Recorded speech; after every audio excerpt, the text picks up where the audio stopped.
is because the politicians want to tout how inflation is fixed, inflation's good to go, inflation is no big deal anymore, yet prices are still rising. All right. Biden's ex-chief of staff admits the U.S. prices are too high. Experts break down who is struggling the most. You think? You think prices are too high? Give me a break. My biggest soapbox has been a couple things. The first is anytime they release jobs reports, they always revise. When I say they, the big they, whenever they release jobs reports, they're always revising down at least 1 month, maybe 2 months worth. And then if you look at the net balance between the revisions down and the blowout jobs report numbers, it seems like nothing's actually happening in the jobs market. That's one of my biggest pet peeves that I've seen lately. But other than that, it's the fact that they want to tout how inflation is fixed. We all know that that is not the case. Not only is that not the case, I think it is so disingenuous and awful to lie to the American people and gaslight them by saying that. Because the rate of inflation has come down. Right, that is disinflation. I agree. The rate of inflation is not 9.1% anymore. However, inflation is still 3% or higher, right? Inflation is still greater than what the Fed wants it to be. And let's keep in mind that inflation being any positive number whatsoever means prices are still higher than they were a year ago. Inflation at 3% today means it's still 3% higher than the 9% gain that we saw a year ago. And that is the part that drives me up a wall. It's because the politicians want to tout how inflation is fixed, inflation's good to go, inflation is no big deal anymore, yet prices are still rising. Legitimately still going up by their own measures. Prices are still going up.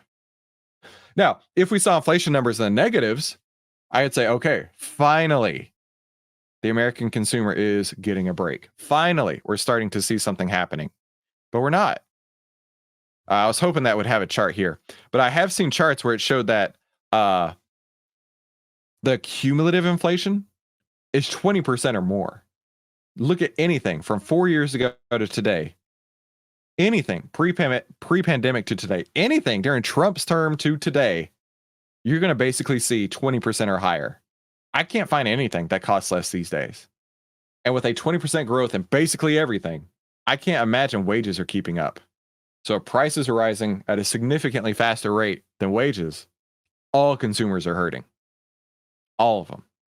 But let's dive deep into this and see what the White House is willing to say, or at least Biden's ex-chief of staff is admitting.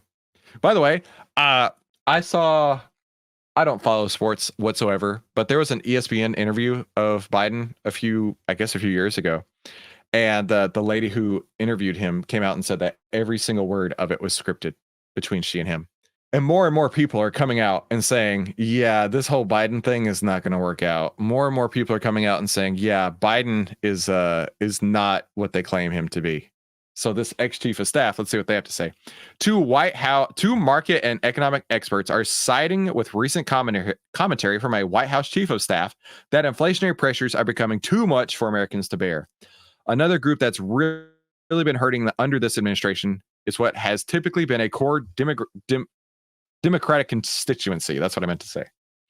A core Democratic constituency, which is young people. But of course, they're the ones that are disproportionate portion of their income go to things like food and energy. They're the ones that are really struggling to buy houses and buy cars due to high interest rates and environment where we're seeing under this administration. And in a surprise turn on his former boss, this ex-chief of staff told MSNBC host Chris Hayes on Wednesday that inflation has become too high and American families are getting hit the hardest, for sure. People live their lives and wonder how it affects them and their kitchen table and their family budget. And prices, although inflation has moderated, are still high and increasing. They're high and still going up. The price of gasoline is still high. Other prices are still high, and people still feel that pinch. I'll tell you, the first time that I noticed just how high and things had gotten, I'd mentioned to my wife because I saw a grocery bill getting higher and higher and higher every week. But when I went to the store and I bought two containers about this size of Fairlife milk and one bag of Fruit Loops. That's it. 2 jugs of milk, 1 bag of Fruit Loops. And my total was $17. I was like, This should be $7. 17. That's more than twice as much as I expected to pay. $17 for 2 jugs of milk and a bag of Fruit Loops. And this idiot, that just probably put me on an FBI watch list right there. And this guy, I take it back. This incredible ambassador of wealth and an astute leader of this great nation of ours wants to tell us that everything is doing great. I take everything back what I'm saying. Bidenomics is winning. Bidenomics is the best. Please don't let me be on some sort of FBI watch list now. We talk about reckless spending. We talk about immigration, all adding to inflation and lawless societies. Right. It's reckless spending that's driving it, right? People are just out there running up their credit cards willy-nilly because they totally are like, oh, let's go spend recklessly, and not the fact that they can't afford everyday items anymore. There isn't a household in this country today that can have the reckless spending that this administration is doing versus their internal budget for survival. Okay, that was pretty funny. I didn't expect that. Or they're talking about oil prices going up. And for young people, those under 30, they're now pointing to the economy as one of the biggest issues and the ones that they're really suffering with under Bidenomics. Yeah. And this person just pointed out, at the core of it is an energy strategy. I know we often talk about energy primarily as an economic issue, but is such an important national security issue. He goes and talks more about oil. But the point is that families, young people who are just starting out are really, really struggling, right?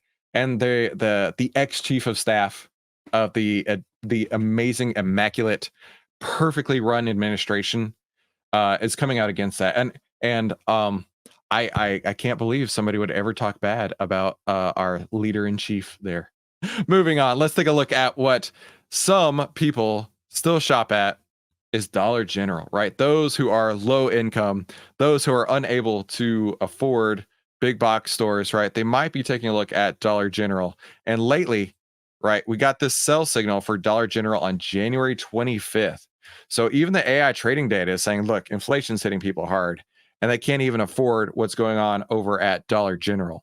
And so we got a sell signal back on January 25th. And following these AI trading signals from Outlier, it's pretty outstanding, actually. Looking at the buy and hold, it's only up 2.9%, whereas Outlier is up 46%, 46.87% during this analysis period here.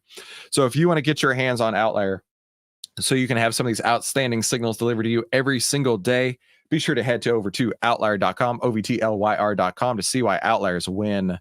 Now let's go take a look at what the internet says about this, right? Biden's former chief of staff, Ron, says prices are still high. Price of gasoline still high. Other prices are still high, and people feel that pinch. Well, yeah, daggum, they do. I don't know how they couldn't.